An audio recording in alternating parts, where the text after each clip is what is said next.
Hello and welcome. We're going around the country looking for $2 million homes in all 50 states. This week is my home state of Indiana. Here we go.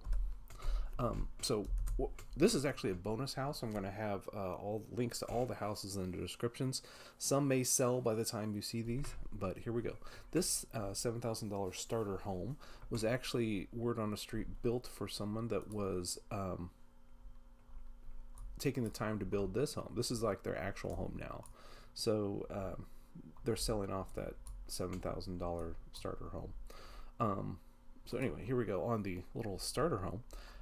It just has such a commitment to the aesthetic. The main room, they have a suspended canoe with lamps in it over a custom-made table. The whole house is a commitment to it. And while I don't agree with the style in every room, I just think that I gotta like when people go for it. You know, if you have the money, that is a nice view from a bedroom to look out to the lake. That's a nice view. I there's parts of the house I really like. Let me get you another quick view of. Let's get this house sold for this guy. He's obviously hurting for money. But this is a down view of it. I just love the big windows. It's been a lot of time in that room. And it's just got a nice lake. A great place to have it out right here in my current town, Evansville. So I'm going to jump ahead a little bit to number 7. This one is in northern Indiana. And this one is actually pretty north. It's an hour from the heart of downtown Chicago. Chicago traffic, it could be 3 hours. Who knows? But anyway, on paper, it's an hour to get down there. But this house is what we'd call a little different. It's got like a 20 by 20 master bedroom. The outside is interesting, but like you walk in and it's kind of a different place. There's a tint on it, and it's almost like they just put a light pink to purple tint in every room. I'm not saying this is my style, but I like to show you what's out there, and that could even be a Cholula. I don't know. Up in that, I doubt it, but this is a totally different end of the spectrum of having a style and going for it.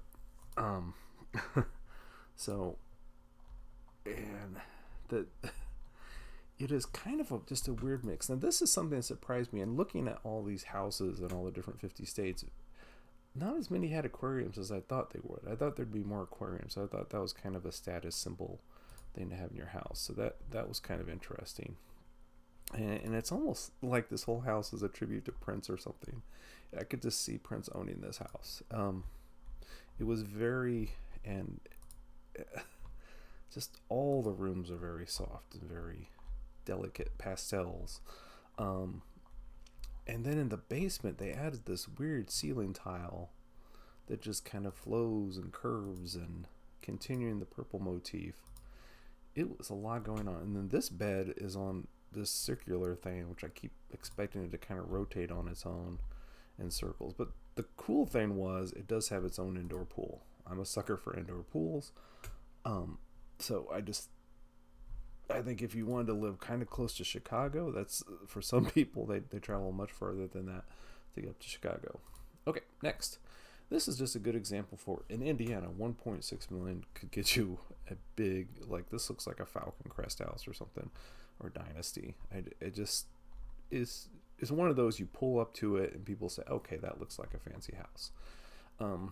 Grand staircases are also a big thing in fancy houses. I almost want to do like a bingo game of whenever you see something and call out a letter. And this almost looked like a church. The kind of transverse arches going on there was very interesting. In the back, I really like the sunroom. Glass, and it'd be a nice place to read or just hang out and relax. Ooh, the dartboard. Did not have a pool, so that was a little surprising. But I just thought overall, it's a very fancy looking house. Next up. So this one is up near Muncie. Muncie, it's not too far from Ball State, which is the Harvard of Muncie. It was just 1.8. So it gets you 7,000 square feet. It just was very comfy. You have another big lake. It's right next to you. You have all the outdoor dining. Did not have a pool, but it did have this huge indoor basketball court / gym. So I thought that could be pretty cool, that you could do all kinds of activities or things in there. And of course it has a or a ping pong table, which automatically adds houses to the list. It's kind of my joke. But the interior, I just thought it felt comfortable, light, airy.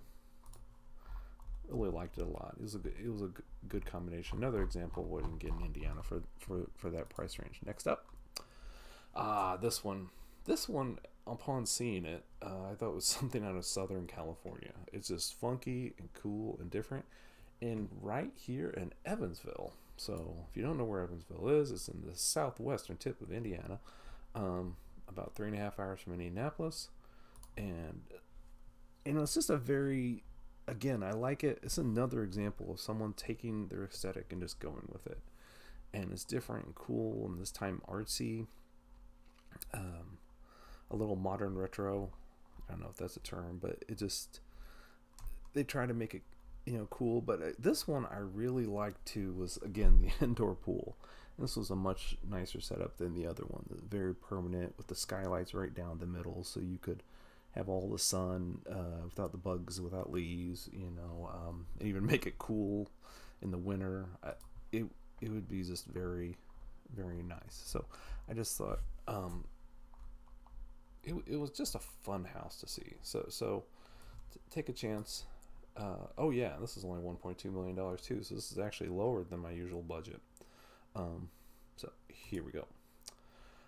This one is an example of what you can get in downtown Indy. So this is 1.6, and where this is in Indianapolis, it's right on Mass Ave. So there's all these restaurants and bars, and just down the corner is the old National Center, which is where Broadway musicals come in, and it's it's a long walk for Indianapolis people, but it's just a 2-mile walk to Lucas Oil Stadium.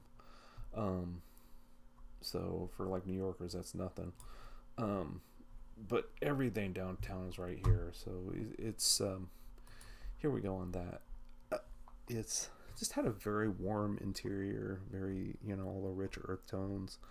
Obviously, you're not getting the land or the pond or anything, but I just liked the way it was appointed, and it just felt comfy and cozy right away. And it had had a hot tub on the roof, and just a nice little rooftop patio.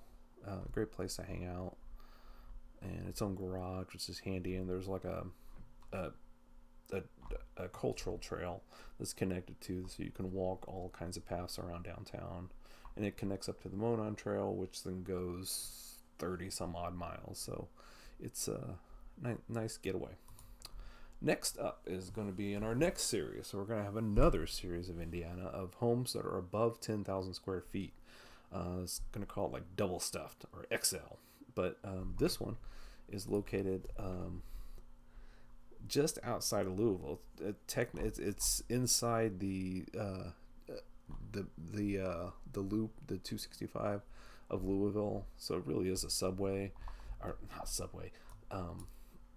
It really it is just part of Louisville, I would call it. And Cincinnati's not too far away. It's an hour and a half. Indy's about an hour and a half or so. So it's a good location, plenty of stuff to do. I just really had plenty of parking, so you could have parties. When you pull up to it, it just has a magnificent feel. It's got a great lake behind it. It's got a pool overlooking the lake, so that's fun. You can have a great time doing that. Whoever took the pictures did a great job on this. A great backyard fireplace barbecue area. It has like 3 terraced levels overlooking this in the back. Staircase, drink. So I just think the inside just was very architectural digest in a good way. Really enjoyed it. I mean, this is your desk to make you feel important if you need to feel important.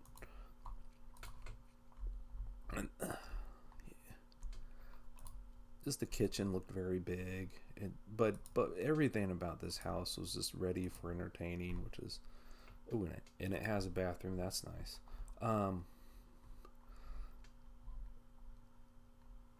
And just more attention to detail, like the design elements in the ceiling. They're just a lot more. They did a lot more than they had to do. So, and I appreciate that. I really, it just this house. The downstairs has this like wonderful, like bar area. You can have a whole kitchen area in the downstairs. So top to bottom, really set up for entertaining, and just a very pleasant. You have a little dock here, for boats or whatever. So I could easily see spending a lot of time there. And here is something different too. This is in a neighborhood, so if you like having neighbors and you like walking to people's houses and having people over, it's got that too. Some of these other houses are a little bit more isolated, but I really think this had the most of it. And this will be included in our next series of Indiana homes over 10,000 square feet. All right, now this final one is very kind of more on the emotional side. So this one is $1.8 million, and this is in Bloomington, Indiana, and that's where I went to school. It's just north of Bloomington. So in Bloomington, there's also not too far away Lake Monroe. So if you like boating, you can have a boat, really close to that. There's Indiana University, which has a world-class music school and theater program. So if you lived here, you could go see the music and the theater, and other shows kind of come through Bloomington, and rock stars and the youth of the city just would keep you young. So I really like that. It was had 111 wooded acres and a 9-acre lake. So it's just more of a place to kind of get away and have your privacy. And if you really like the outdoors, you have your own fishing lake. The house is not as grand as the last one, but is very warm and cozy. And it had some just nice touches. It's not too pretentious or different like the Purple House earlier. But I just really liked and enjoyed it. And for personal reasons, being close to Bloomington would be, really cool for me. So I hope you enjoy it, and next time we'll have Indiana extra large double stuff. So take care.